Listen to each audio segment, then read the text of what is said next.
నమస్కారం అండి. అంతర్యామిలో ఈరోజు అంశం జ్ఞానదీపం. మనకు అందించిన వారు డాక్టర్ దామెర వెంకట సూర్యారావు గారు. వినిపిస్తున్నది మీ విజయభాస్కర్. జన్మనిచ్చే తల్లి, స్వశక్తి వచ్చే వరకు పోషించే తండ్రి దైవ సమానులు. అజ్ఞానాంధకారాన్ని తొలగించి ఆత్మజ్ఞానమనే వెలుగులేకి నడిపించే మార్గాన్ని చూపించే గురువు పరబ్రహ్మ స్వరూపుడని భారతీయుల భావన. సనాతన సంప్రదాయంలో గురువుది పరమోత్కృష్ట స్థానం. సమాజం వ్యక్తుల సమిష్టి స్వరూపం. వ్యక్తి మారనిదే సమాజం మారదు. వ్యక్తిని తీర్చిదిద్దడం సమాజ బాగుకు ప్రాథమిక అవసరం. అది గుర్తించిన జాతి ఆ మహత్తర కార్యం కోసం నిర్మించుకున్న వ్యవస్థకు ప్రతినిధి గురువు. గురువు అంటే ఎల్లవేళలా శిష్యుల పట్ల జాగరూకత గలవాడని అర్థం. తల్లికి సర్వకాల సర్వావస్థల్లోనూ సంతానం యోగక్షేమాల మీద శ్రద్ధ ఉన్నట్లు గురువుకు శిష్యులపై సర్వదా సమభావన ఉండాలి. శిష్యుణ్ణి తన స్థాయికి లేదా తనను మించిన స్థితికి చేర్చాలన్న పట్టుదల ఉండాలి. అప్పుడే ఆ గురుత్వం సార్థకమవుతుంది. వేద పదార్థ విజ్ఞానం, సమదృష్టి, పరిశుద్ధత, సుఖదుఖాలకు లోబడకుండా ఉండడం, ఇది నాది, నేను చేస్తున్నాననే భావన లేకుండా ఉండడం, శిష్యుణ్ణి తరింపజేయాలనే భావం, బోధనాశక్తి, దయ మొదలైన సద్గుణాలు కలవారు నిజమైన గురువులని సంప్రదాయ భావన. నవ్వుతూ మాట్లాడటం, కపట ప్రవర్తన, ధనాసక్తి లేకపోవడం, శిష్యుల పట్ల అపారమైన వాత్సల్యం సద్గురువు లక్షణాలు.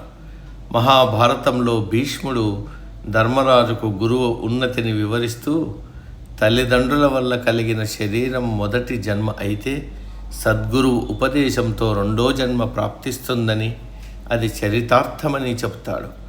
ఎన్ని పుస్తకాలు చదివినా, సహజ మేధా సంపత్తితో ఎంత విజ్ఞానం సంపాదించినా అనుభవజ్ఞుడైన గురువు సాయం లేనిదే మన ధ్యేయం నెరవేరదు.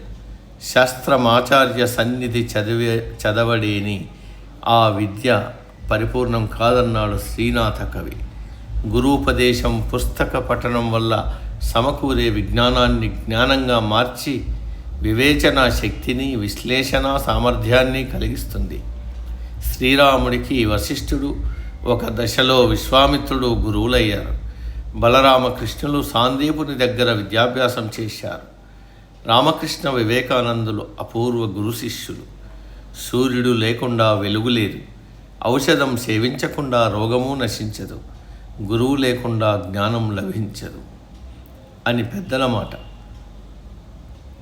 పరసవేది ఇత్తడిని పుత్తడిగా మారుస్తుందని పూర్వం చెప్పేవారు. కానీ నిజానికి ఇత్తడిని పరసవేదిగా మార్చగల శక్తి గురువుకుంది.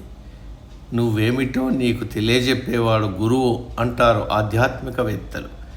తండ్రి పిల్లవాడిని వేలు పట్టుకొని నడిపిస్తున్నట్టు తనను అనుసరిస్తున్న శిష్యుణ్ణి గురువు వెలుగుబాటపై నడిపిస్తాడు. గురువు లేని విద్య గుడ్డి విద్య అని వేమన సూక్తి. భౌతికంగా చూపు లేనివాడు జీవులను, వస్తువులను ఎలా దర్శించలేడు, గురువు లేనివాడు కూడా అలాగే జ్ఞానాన్ని యథాతథంగా గ్రహించలేడు. వెలుగుతున్న దీపమే మరిన్ని దీపాల్ని వెలిగించగలదు. ఉపాధ్యాయుడు నిత్య విద్యార్థి కావాలి. ఇప్పటి అవసరాలకు తగినట్టుగా తమ జ్ఞానాన్ని నవీకరించుకోవాలి.